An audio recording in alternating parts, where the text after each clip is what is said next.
It was a cold Thursday evening in the heart of Chicago when Daniel Brooks, a single father of two and a janitor at a local elementary school, finished mopping the last stretch of hallway. The scent of lemon cleaner still lingered in the air as he tucked his calloused hands into the frayed pockets of his coat. He was exhausted, but there was a quiet fire in his eyes, a silent determination that had kept him going since his wife's passing 3 years earlier. Raising his daughter Lily, 10, and his son Max, 7, on a janitor's salary wasn't easy, but love had a way of stretching what money could not. Daniel had no college degree, no flashy job, and certainly no time for hobbies. But what he lacked in material wealth, he more than made up for in wisdom, integrity, and kindness. He had a way with kids, not just his own, but even the students at the school adored him. Teachers often joked that he should have been a counselor or a teacher himself. But Daniel never complained. "If I can keep these halls clean so kids can walk into a brighter future," he'd say, "then I'm doing just fine." That particular evening, as he passed the cafeteria on his way out, he noticed a woman sitting alone at one of the long tables, looking visibly flustered. Next to her was a boy, no older than 6, with curly brown hair and a red hoodie, staring blankly at a math worksheet. Daniel hesitated for a moment.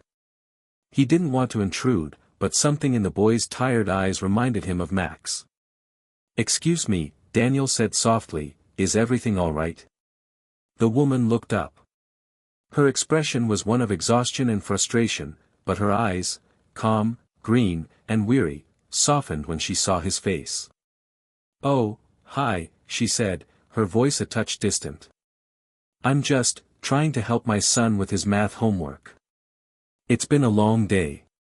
Daniel smiled gently and walked over. "Mind if I take a look? I've done a lot of this with my kids." She hesitated for a moment, then nodded. "Please." Over the next 20 minutes, Daniel knelt beside the boy and patiently walked him through each problem. He used coins from his pocket to explain addition and subtraction, made silly analogies, and even drew stick figures to make it fun. The boy laughed for the first time that evening. His name was Nathan. The woman watched silently, her heart quietly unraveling. This man, this janitor, had managed in minutes what she couldn't in hours. He didn't rush. He didn't sigh. He just cared. When they finished, Daniel stood and turned to her. "You're doing your best.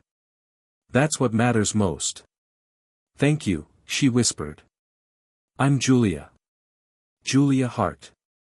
"Daniel," he replied, shaking her hand. "Nice to meet you."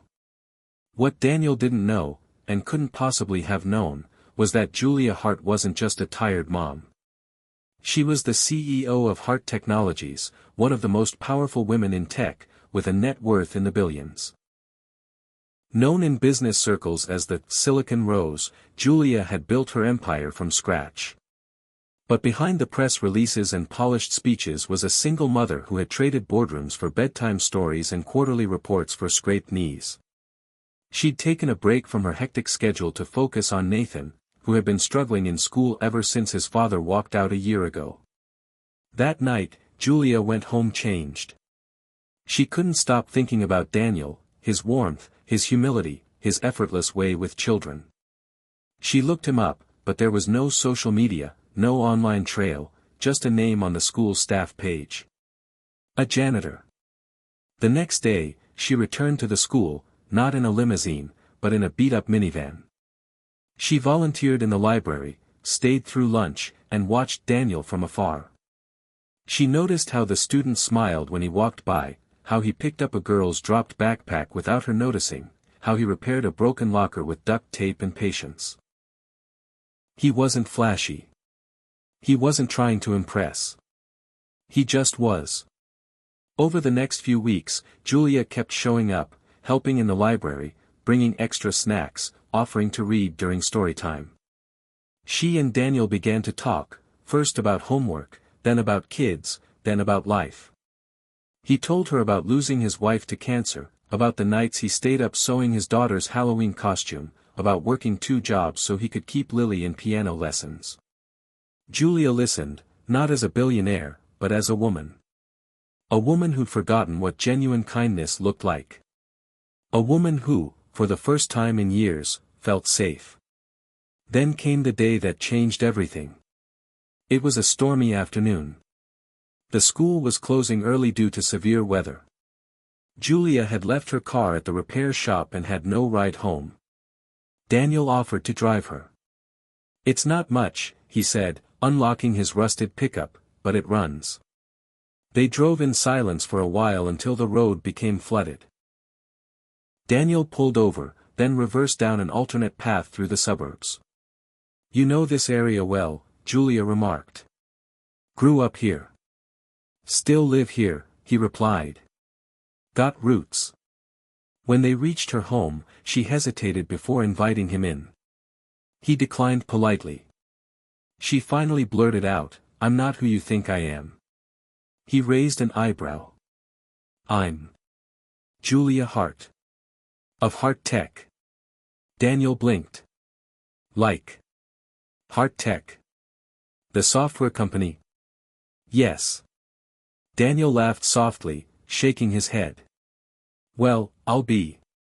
She waited for him to look at her differently. To flinch, to change, to ask for something. But he didn't. Instead, he said, "You're still the woman who needed help with math homework. That doesn't change." Julia's eyes welled up. No one had ever looked at her like that. They continued to talk, even more openly now. Julia invited him and his kids to a picnic the next weekend. They laughed over grilled cheese sandwiches and played soccer in the park. Nathan and Max became fast friends.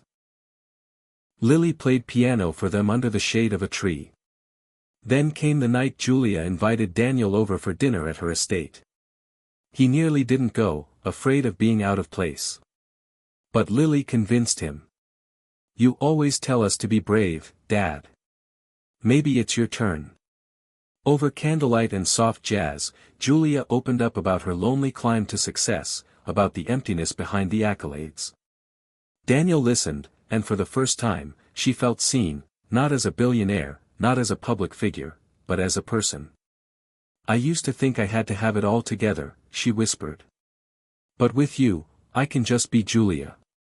And that night, Daniel kissed her. Their relationship was not without its challenges. The world had opinions. Tabloids ran headlines.